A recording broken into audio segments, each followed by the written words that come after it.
Today I'm going to make maple glazed ham. So this is my own recipe. So you take a small ham, and if you looked, this one is ready to eat, so it's already cooked. I have a variety of mushrooms, so there's a blend. You could use white mushrooms or cremini or whatever, but I like the variety. And then I have cream of chicken soup. You could also use cream of mushroom or, you know, basically your favorite cream. Even though this is chicken and this is ham, the flavor combination is really good. I have 1/4 of a cup of craisins and 1/4 of a cup of beautiful Manitoulin maple syrup. So the first step is I'm going to cut the ham, and then I'm going to fry the onions because the ham's already cooked.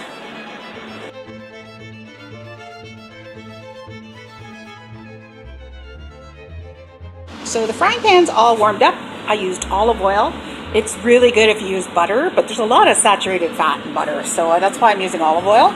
And now we're going to just take the mushrooms and put them in there, and I'm just going to gently fry them until they're nice and golden brown. Okay?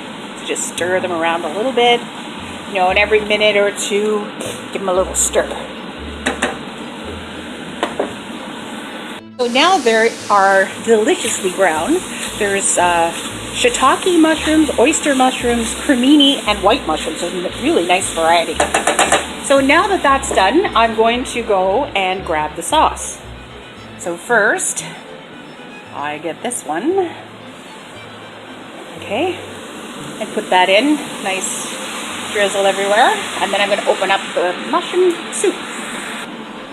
Okay, so in goes the soup. Right, and I'll use a spoon to take it all out. Well, there's not really that much left anyway. And the cranberries.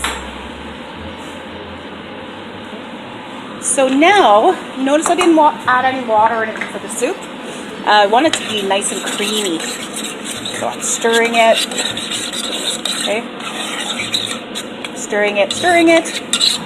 And I will let that just sit there right now. Okay. And now I'm just going to add the ham. And really all I have to do, because everything's cooked really, is I just got to add the ham and spoon the sauce over it. Okay, so I'm just putting 3 pieces to show you, but I'm going to do the whole ham. Yeah. Okay, so I'm going to let that all nice and warm up and get all nice and juicy, and then I will plate it and show you and taste it for you. I'm going to add a little bit of liquid. I changed my mind.